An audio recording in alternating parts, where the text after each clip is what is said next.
कहानी की शुरुआत में हम जेल के अंदर एक लंबे और मजबूत आदमी को देखते हैं जो बाकी कैदियों के साथ थप्पड़बाजी का मुकाबला कर रहा होता है। देखने में ये आदमी हमें काफी ताकतवर नजर आ रहा था, लेकिन जैसे ही उसके साथ मुकाबला कर रहा मोटा आदमी शिक उसे एक थप्पड़ मारता है, वो चारों खाने चित्त हो जाता है। जिसके बाद शिक खुद को जेल का सबसे ताकतवर कैदी मान लेता है, क्योंकि कोई भी उसकी ताकत देखकर अब उसके साथ मुकाबला करने को तैयार नहीं था। लेकिन तभी अचानक कैदियों की भीड़ के बीच से एक दुबला पतला मासूम चेहरे वाला लड़का ह्युनसू उसके साथ मुकाबला करने के लिए आगे आता है, जिसे देखकर सभी के सभी कैदी उसका मजाक उड़ाने लगते हैं। सबको लग रहा था कि ये बच्चा तो फूंक मारने से ही उड़ जाएगा, लेकिन फिर भी ये मुकाबला करने आ गया। लेकिन ह्युनसू को शिक से जरा भी डर नहीं होता और वो मुकाबले के लिए तैयार होता है। और हाँ, ह्युनसू कोई आम लड़का नहीं है, जिसके बारे में हम आगे जानेंगे। खैर, शिक और ह्युनसू पहले थप्पड़ मारने के लिए स्टोन पेपर सिजर्स खेलते हैं, जिसमें ह्युनसू हार जाता है और पहला थप्पड़ उसी को खाना पड़ता है, जो इतना जोरदार था कि वो पूरी तरह से लड़ खड़ा जाता है। लेकिन फिर भी वो अड़ा रहता है और अब उसकी बारी है। ह्युनसू अपनी पूरी ताकत से शिक के मुंह पर करारा और जोरदार वार करता है, लेकिन शिक को उसके हमले से कुछ खास फर्क नहीं पड़ता। ये मुकाबला तब तक चलता है जब तक दोनों में से एक हार नहीं मान लेते। लेकिन आखिर में ह्युनसू चीटिंग करता है और थप्पड़ के बजाय मुक्के से शिक पर हमला करता है, जिससे शिक जमीन पर गिर जाता है। वही इस मुकाबले को देख रहा एक कैदी हान ह्युनसू की चीटिंग पकड़ लेता है, जो उसे काफी पसंद आती है। वही शिक एक बच्चे से पिटने के बाद हाथापाई पर उतर जाता है। पास में खड़े उसके चेले भी ह्युनसू पर हमला कर देते हैं।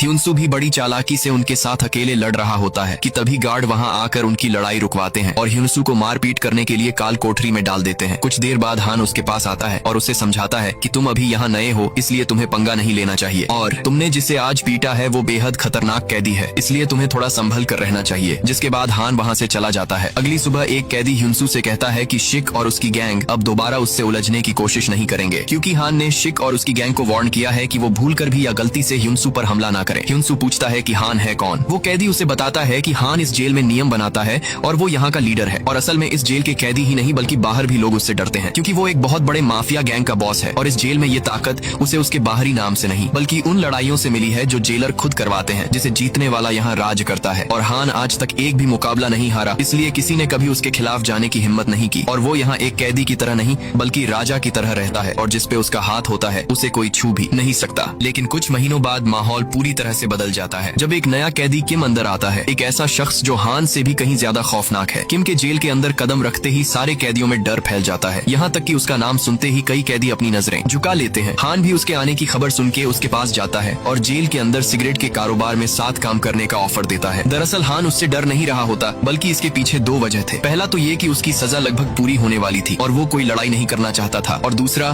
कि वो अपने दुश्मन और उनके चालों को अच्छी तरह समझता है, फिर वो अपने असली रूप में आता है। लेकिन किम को उसके इस ऑफर में कोई दिलचस्पी नहीं थी। उसी वक्त हान का आदमी एक बुरी खबर लाता है कि उनके सबसे खास आदमी को पकड़ लिया गया है। हान जल्दी से उसके पास जाता है और देखता है कि जेलर ने उसे पीट पीट कर अधमरा कर दिया है, यानी कि अब जेलर हान के साथ नहीं बल्कि किम के साथ मिल चुका है। हान ये सब देखकर जेलर पर गुस्सा हो जाता है, लेकिन जेलर गार्ड से कहकर हान को बुरी तरह पिटवाना शुरू कर देता है और आखिरी में उसे भी काल कोठरी में डलवा देता है। कुछ दिन काल कोठरी में बिताने के बाद जब हान बाहर आता है तो उसकी हालत बहुत खराब हो चुकी होती है। लेकिन तभी हम देखते हैं शिक को, जो हान से कभी डरा करता था, आज वो हान को जान से मारने की कोशिश करता है। लेकिन ह्युनसू अचानक उसे हमला करते देख लेता है और उसे धक्का देकर हान की जान बचा लेता है। जिसके बाद जेलर दोनों को पकड़ लेता है और ह्युनसू से पूछता है कि तुम्हारे पास कोई सबूत है कि शिक ने हान पर हमला किया है, जबकि जेलर सब कुछ जानता था, लेकिन वो किम के कहने पर शिक को बचाना चाहता था। कुछ देर बाद ह्युनसू हान से मिलने उसके सेल में जाता है, जहाँ पर हान ने उससे पूछा कि तुमने मेरी जान क्यों बचाई। ह्युनसू ने जवाब दिया कि वो लोगों की मदद करने से कभी पीछे नहीं हटता, क्योंकि ये सब उसकी माँ ने उसे सिखाया है। उसके इस जवाब से दोनों का रिश्ता और भी मजबूत हो जाता है। अगले दिन दोनों सीधे जेलर के पास जाते हैं। ह्युनसू जेलर से कहता है कि उसे स्मगलिंग की रिपोर्ट करनी है, जो कई दिनों से इस जेल में खुलेआम हो रहा है। ह्युनसू कहता है कि उसके पास इस चीज का सबूत भी है, जिसे देखकर जेलर के पैरों तले जमीन खिसक जाती है। दरअसल ये सब हान ने ही ह्युनसू को जेलर से कहने को कहा था। उस फोटो में जेलर भी साफ नजर आ रहा था। ये सब देखकर जेलर ह्युनसू को थप्पड़ मार देता है। हान भी जवाबी तौर पर जेलर को थप्पड़ मारता है और उसे धमकाते हुए कहता है कि अगर उसके आदमियों ने इन फोटो को जांच कमेटी को भेज दिया तो सबसे पहले जेलर पे ही सवाल उठेंगे और उसकी कुर्सी भी चली जाएगी। बुरी तरह फंसने के बाद जेलर आखिरकार दोबारा हान की साइड हो गया। वहीं ये खबर सुनते ही किम की हालत पतली होने लगी थी। हान ने भी मौका देखकर किम और सिक को जेल के किचन में बंदी बना लिया और उन्हें टॉर्चर करना शुरू कर दिया।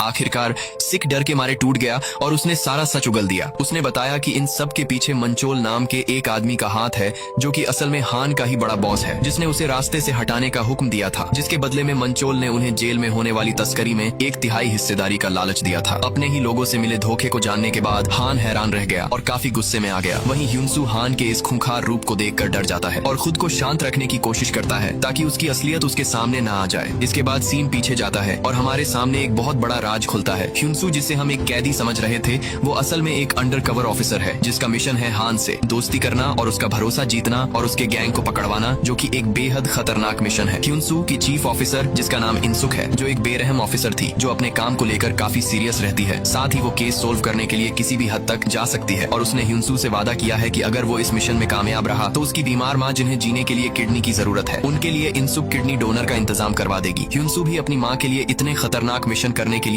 राजी हो जाता है। सीन शिफ्ट होता है जहाँ ह्युनसू ने पूरी तरह से हान का भरोसा जीत लिया था। इसी बीच ह्युनसू को इंसुक का फोन आता है जो बताती है कि उसकी माँ के लिए डोनर मिल चुका है। साथ ही वो उसे उसका मिशन याद दिलाती है और उसे पूरा करने को कहती है। कुछ देर बाद हान से मिलने उसके बॉस का भतीजा ब्यूंग आता है, जो हान का दोस्त है, जो अपने चाचा से गहरी नफरत करता है क्योंकि उसके चाचा ने उसे एक बार सबके सामने उसे बुरी तरह कूट दिया था, जो उसे पसंद नहीं आया। ब्यूंग को पता चल चुका था कि उसका चाचा हान को मारना चाहता है, इसीलिए ब्यूंग अब हान के साथ मिलकर उसके पूरे माफियागिरी को साफ करना चाहता है। हान भी उसकी साइड हो जाता है, लेकिन पूरी सावधानी के साथ, क्योंकि उसे ये अच्छे से पता था कि उसके गैंग के लोग किसी के सगे नहीं हैं। यहाँ तक कि उसे ह्युनसू पर भी शक था, जिसके बारे में हान ने पहले ही ब्यूंग को पता लगाने को कहा था, लेकिन वो उसके बारे में कुछ खास पता नहीं लगा सका। दूसरी तरफ ह्युनसू काफी खुश था इस बात से कि आखिरकार उसकी माँ अब ठीक हो जाएगी, लेकिन उसकी ये खुशी ज्यादा देर नहीं टिकती। अगले ही पल उसे पता लगता है कि उसकी माँ का एक्सीडेंट हो चुका है और वो ह्युनसू को छोड़कर जा चुकी है। इस खबर से ह्युनसू पूरी तरह टूट जाता है। हान भी उसे इस तरह से टूटा हुआ देख परेशान हो जाता है। खुद को शांत करने के बाद ह्युनसू ने इंसुक को फोन किया और उससे गिड़गिड़ाते हुए कहा कि उसे एक दिन के लिए जेल से निकलवाया जाए ताकि वो अपनी माँ के अंतिम संस्कार में शामिल हो सके, क्योंकि उसकी माँ ही थी जो उसके लिए सब कुछ थी। लेकिन जैसा कि हम जानते हैं, इंसुक एक बेरहम औरत है और उसके लिए सबसे पहले उसका मिशन आता है, इसलिए वो साफ साफ मना कर देती है। ह्युनसू लगातार उसके सामने रोता है, लेकिन वो उसकी एक नहीं सुनती। आखिरी में ह्युनसू ने धमकी दी कि अगर उसे नहीं छोड़ा गया तो वो हान को सब कुछ बता देगा, लेकिन इंसुक उल्टा उससे कहती है कि अगर उसने ऐसा किया तो उसका पुलिस रिकॉर्ड मिटा दिया जाएगा और वो एक मुजरिम बनकर जेल में सड़ता रहेगा। ह्युनसू सोच भी नहीं सकता था कि उसकी चीफ इतनी घटिया किस्म की ऑफिसर है। ह्युनसू इस बात से इतना ज्यादा गुस्से में था कि जब हान उसके दर्द को कम करने उसके पास आया तो पहले उसने हान को जाने को कहा, लेकिन जब वो नहीं गया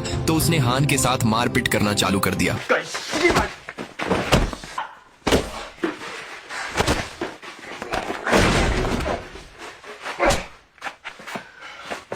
हान नहीं चाहता था कि वो ह्युनसू पर हाथ उठाए, लेकिन मजबूरन उसे ऐसा करना पड़ा और उसने किसी तरह ह्युनसू को शांत किया। इसके अगले दिन जेलर ने अचानक ह्युनसू को उसकी माँ के अंतिम संस्कार के लिए पुलिस की निगरानी में एक दिन की रिहाई दे दी, जिससे वो थोड़ा खुश हुआ। और ये रिहाई उसकी चीफ ने नहीं बल्कि हान ने कराई थी और सारा खर्चा भी उसी ने अकेले उठाया था। हान की मदद से ह्युनसू अपनी माँ को आखिरी बार देख पाया और उनका अच्छे से अंतिम संस्कार किया। जेल लौटने के बाद उस रात हान और ह्युनसू की लंबी बातचीत हुई, जहाँ ह्युनसू को पता चला कि हान का अतीत काफी बुरा रहा है, जिसकी वजह से आज वो एक गुंडा बन चुका है। हान उसे अपने छोटे भाई की तरह सिखाता है कि जल्दी किसी पे भरोसा मत करो। फिर हान उससे पूछता है कि क्या वो जेल से रिहा होने के बाद उसका जूनियर बनना चाहेगा। ह्युनसू उसकी बातों को सुनकर सोच में डूब गया कि एक तरफ उसकी चीफ जो केवल खुद के बारे में सोचती है और बस उसका इस्तेमाल कर रही है, वही हान जो दिल का साफ आदमी है, जिसने उसकी माँ से आखिरी मुलाकात कराई, उसे वो धोखा दे रहा है। और आखिरकार ह्युनसू ने उसे सच बता दिया कि वो एक अंडरकवर एजेंट है जो एक सीक्रेट एजेंसी के साथ मिलकर उसे और उसके गैंग का सफाया करने के मिशन पर है। इसके बाद यहाँ से कहानी कुछ महीने आगे चली जाती है और आखिरकार वो दिन आ जाता है जिस दिन ह्युनसू जेल से रिहा होने वाला है। जेल के बाहर आते ही ह्युनसू ने बहुत से बॉडीगार्ड्स और अपने सामने एक लाल रंग की लग्जूरियस कार देखी, जिसके अंदर हान बैठा था, जो कुछ महीनों पहले ही रिहा हो चुका था और ह्युनसू को लेने आया था। यानी कि अब वो एक अंडरकवर एजेंट नहीं बल्कि हान के साथ हो चुका है। उसी रात हान उसे अपने साथ एक आलीशान पार्टी में ले गया, जहाँ पहली बार ह्युनसू हान के बॉस मंचोल से मिलता है। मंचोल को ह्युनसू और उसका अंदाज काफी पसंद आता है और वो उसे तुरंत अपने गैंग में शामिल कर होने वाले तस्करी का काम सौंप देता है। लेकिन इस चीज से ब्यूंग थोड़ा चिढ़ जाता है और ह्युनसू को डराने की कोशिश करता है। ब्यूंग को बिल्कुल भी अंदाजा नहीं था कि ह्युनसू उससे डरने के बजाय उसी की बंदूक उसी पे तान देगा और उसके इसी अंदाज की वजह से मानचोल ने तुरंत अपने गैंग में शामिल किया है। खैर हान उसे शांत करता है, लेकिन मनचोल ब्यूंग के इस बर्ताव से गुस्सा हो जाता है और सबके सामने उसे 2-4 रेपड़ दे देता है। लेकिन अगले दिन मनचोल ब्यूंग को बुलाता है और उससे कहता है कि वो उसकी जगह कभी नहीं छिनेगा, लेकिन इसके लिए उसे अगले डील के बाद हान को खत्म करना होगा। मानचोल को लग रहा था कि हान उसे अपने बॉस की तरह नहीं देखता, बल्कि वो खुद को गैंग का बॉस मानता है और आने वाले दिनों में हान ही उसे खत्म न कर दे, इससे पहले वो उसे रास्ते से हटाना चाहता है। मनचोल उसे समझाता है कि सामान को चेक पोस्ट से निकालने के लिए उन्हें चोई नाम के एक गुंडे का स्टैंप चाहिए जो एक कमीना इंसान है। इसके बाद ब्यूंग, हान और ह्युनसू चोई के ठिकाने पर पहुंचते हैं उससे स्टैंप लेने के लिए। इस तरफ पुलिस भी उनकी हर हरकत पर नजर रख रही थी, क्योंकि ह्युनसू अभी भी इनसुक के संपर्क में था, यानी कि अभी भी वो अपने मिशन पर है और हान से उसकी दोस्ती केवल एक नाटक है और उसके घड़ी में ट्रैकिंग डिवाइस लगा था। अंदर ह्युनसू चोई से स्टैंप खरीदने की कोशिश कर रहा था, लेकिन चोई उसे स्टैंप देने से मना कर देता है, जिसके बाद ह्युनसू ने गुस्से में चोई के एक हाथ में चाकू घुसा दिया। फिर क्या चोई के गुंडे उस पर टूट पड़े और उनके बीच लड़ाई शुरू हो गई। बाहर इंतजार कर रहे ब्यूंग और हान को एहसास हुआ कि कोई पुलिस को खबर दे रहा है, लेकिन इससे पहले वो वहाँ से निकल पाते तभी चोई के ढेर सारे गुंडे वहाँ पहुँच जाते हैं। हान भी अपने आदमियों के साथ उन पे हमला कर देता है। हान इस वक्त केवल ह्युनसू की जान बचाना चाहता था। वही ह्युनसू का सामना एक लंबे चौड़े आदमी से होता है जिस पर वो एक लोहे के रॉड से हमला करता है, लेकिन उस आदमी पर इसका कोई असर नहीं होता और वो ह्युनसू को पटक पटक के मारता है। लेकिन सही वक्त पर हान आकर ह्युनसू की जान बचा लेता है और उसकी गैंग चोई के गुंडों को साफ कर देते हैं, जिसके बाद ह्युनसू चोई को पीट कर उससे वो स्टैंप छीन लेता है। लेकिन इस मारपीट में ह्युनसू अपनी घड़ी तोड़ देता है, जिसकी वजह से पुलिस को आगे की जानकारी मिलनी बंद हो जाती है। वही मनचोल स्टैंप पाने के बाद ह्युनसू से काफी खुश हो जाता है। इसके बाद हान रशियन माफिया से डील करने के लिए ह्युनसू को अपने साथ एक क्लब में ले जाता है और उसे बाहर इंतजार करने के लिए कहता है, क्योंकि कहीं ना कहीं वो अभी भी ह्युनसू पर पूरी तरह से भरोसा नहीं कर पाया है। ह्युनसू भी उससे बिना कुछ सवाल किए बाहर उसका इंतजार कर ही रहा होता है कि तभी उसके टीम का एक आदमी उसे कोने में खींच लेता है और उसे एक नई ट्रैकिंग घड़ी देता है, जिससे उन्हें हान के खिलाफ ठोस सबूत मिल सके। लेकिन ठीक उसी वक्त हान वहाँ आ जाता है और ह्युनसू से उस आदमी के बारे में पूछता है। ह्युनसू बड़ी सफाई से हान से कहता है कि पता नहीं ये कौन है जो उसे परेशान कर रहा है। हान गुस्से में आकर उस आदमी को पीटना शुरू कर देता है, यहाँ तक कि ह्युनसू को उसे खींचकर वहाँ से ले जाना पड़ा ताकि वो उसे जान से ही न मार दे। इसके बाद जाते वक्त हान ह्युनसू से सच पूछता है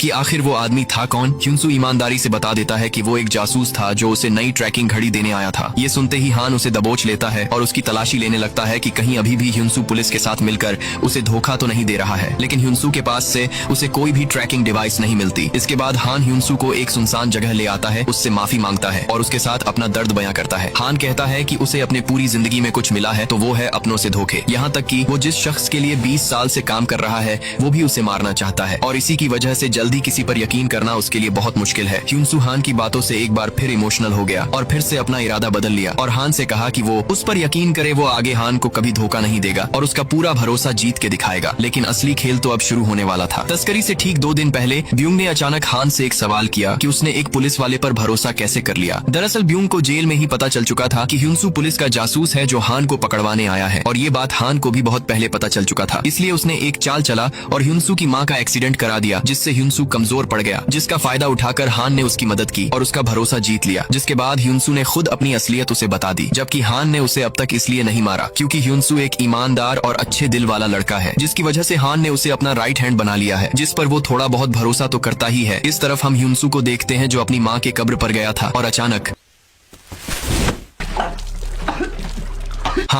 कुछ अनजान लोगों ने उसे अगवा कर लिया और उसके ऊपर मिट्टी का तेल डालने लगे और ह्युनसू से कहा कि उसका पता उन्हें हान ने दिया है। ह्युनसू इस बात से हैरान रह जाता है कि हान उसे कैसे धोखा दे सकता है, जबकि असलियत कुछ और थी। ये लोग हान के आदमी नहीं बल्कि पुलिस वाले थे जो उसे हान के खिलाफ भड़काना चाहते थे और उनका ये प्लान काम भी कर जाता है। ह्युनसू गुस्से में आकर होने वाले तस्करी के बारे में इनसुक को बता देता है जो 2 दिनों बाद होने वाला था। इसके बाद ह्युनसू इनसुक से अपनी माँ की मौत की असली वजह के बारे में पूछता है। इनसुक जानती थी कि उसकी माँ की मौत की वजह हान है, लेकिन वो उसे ये बात कहकर गुमराह करती है कि इसकी जांच हो रही है, क्योंकि अगर ह्युनसू को हकीकत पता चला तो इनसुक का मिशन फेल हो सकता है। इसके बाद ह्युनसू वापस हान से मिलने आ जाता है। उसके चेहरे पर चोटों के निशान देखकर हान उससे सवाल करता है, लेकिन ह्युनसू बिल्कुल चुप रहता है। आखिरकार वो दिन भी आ जाता है जिस दिन तस्करी होने वाली थी। ह्युनसू ने भी पुलिस को उस जगह का पता बता दिया होता है, जिसकी मदद से इनसुक भारी फौज के साथ उस बंदरगाह तक पहुंच जाती है और उन्हें रंगे हाथों पकड़ लेती है। लेकिन जैसे ही वो बॉक्स खोलना शुरू करती है, उसे बॉक्स में ड्रग्स की जगह कुछ और मिलता है।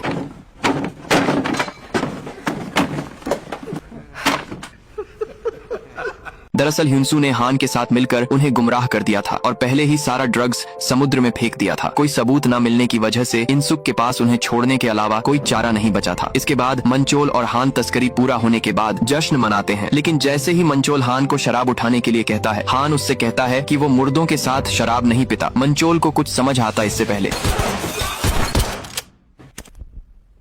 हान यहाँ पर उसके साथ धोखा करने के लिए मंचोल को गोलियों से भून देता है। दूसरी तरफ इनसुक को समझ आ गया था कि ह्युनसू अब भी हान की तरफ है, इसलिए उसने अपना आखिरी चाल चला और ह्युनसू को बुलाकर उसे उसकी माँ की एक्सीडेंट वाली वीडियो फुटेज दिखाई, जिसमें हान साफ साफ नजर आ रहा था। और ये देखते ही एक पल के लिए ह्युनसू सन पड़ गया। उसे यकीन ही नहीं हुआ कि जिसके लिए उसने अपना सब कुछ छोड़ दिया, पुलिस को धोखा दिया, उसका भरोसा जीतने की कसम खाई, उसने ही उसकी दुनिया यानी उसकी माँ को ही मार डाला। ह्युनसू को एहसास हुआ कि उसने एक गैंगस्टर से दोस्ती करके बहुत बड़ी गलती कर दी है। साथ ही वो भी धीरे धीरे कानून की मदद करने के बजाय जुर्म की दुनिया में घुसता जा रहा है। इसलिए अब वो एक बड़ा कदम उठाता है और अब उसका केवल एक ही मकसद था, कानून की मदद करना और अपने माँ के कातिल को खत्म करना। ह्युनसू तुरंत हान को फोन करता है और उससे झूठ बोलता है कि पुलिस को उनके ठिकाने का पता चल चुका है और जल्द ही वो वहाँ छापामारी करने वाले हैं, इसलिए उन्हें सारा माल आज रात दूसरी जगह छिपाना होगा। इसके बाद पुलिस की निगरानी में ह्युनसू हान के पुराने अड्डे पर पहुँचता है और हान से मिलता है। हान उससे कहता है कि उन्हें गैर कानूनी काम छोड़कर एक नई जिंदगी की शुरुआत करनी चाहिए, जिस पर ह्युनसू उससे कहता है कि तुम केवल लोगों को मारना जानते हो, जैसे कि तुमने मेरी माँ को मार डाला। ये सुनते ही हान समझ जाता है कि पुलिस उसके साथ है और वो ह्युनसू पर बंदूक तान देता है। लेकिन ह्युनसू जानता था